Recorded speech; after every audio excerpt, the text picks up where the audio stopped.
Quite exceptional debate. To conclude the debate, please welcome from London, Sinanan.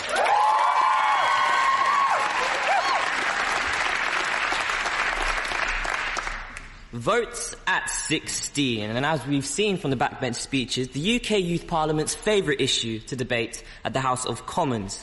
You see, in the last 4 years, votes at 16 has been debated here 3 times, with a collective amount of 408,241 votes for it since 2014, and not to mention, it was also last year's national campaign. But what does this actually show? Perhaps the fact it's been debated so many times in this chamber shows that we as a youth parliament have not been effective enough and we need to campaign again.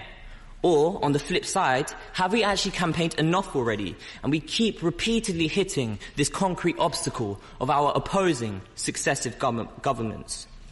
Momentum.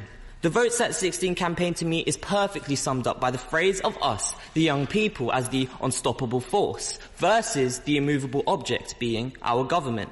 The 2017 general election was a perfect example of how young people can truly be a powerful political force, and the majority of political parties even had Votes at 16 in their manifesto.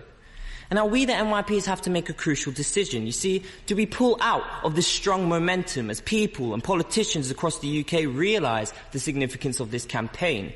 Or do we again further this momentum, put pressure on the cracks, and finally push through this immovable object? Because last week in this very chamber, yes, the Votes at 16 bill was debated, and while many of our MPs supported it, we still had the stale, tasteless and quite ignorant comments made about young people, and it was concluded that young people were too immature to vote and we have no political knowledge whatsoever. How surprising.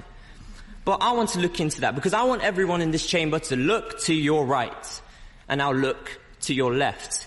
You see, we all represent a constituency, and in that constituency we have local youth parliaments, each filled, in some cases, from tens to hundreds of young people.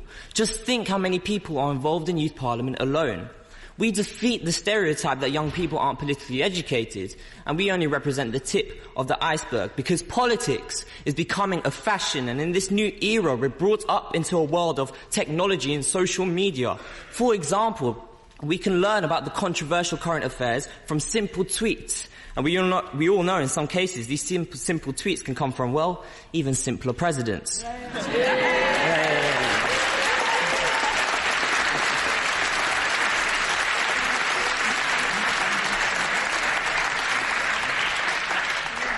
Point being, it finally feels like young people are actually surrounded in this world of politics. However, what about those who generally have a lack of political education? How do we instruct Votes at 16 nationally when schools can't even instruct basic political knowledge? How do we ensure in our new era of young people aren't fooled by the fake news they see online, the dodgy statistics, and in some cases, brainwashed by extremist political views? Perhaps we should vote for a topic such as curriculum for life instead to prepare young people for the vote. A year ago, reminisce with me, Mr. Speaker, I stood as a backbencher and I said that to get Votes at 16, this change cannot happen without a sense of idealism. And each year we face new obstacles, but we also make new progressions. Having said that, if we all have this sense of idealism from the young people to the MPs, in this generation or the next, we, the young people, will finally fulfill this role as the unstoppable force. Thank you.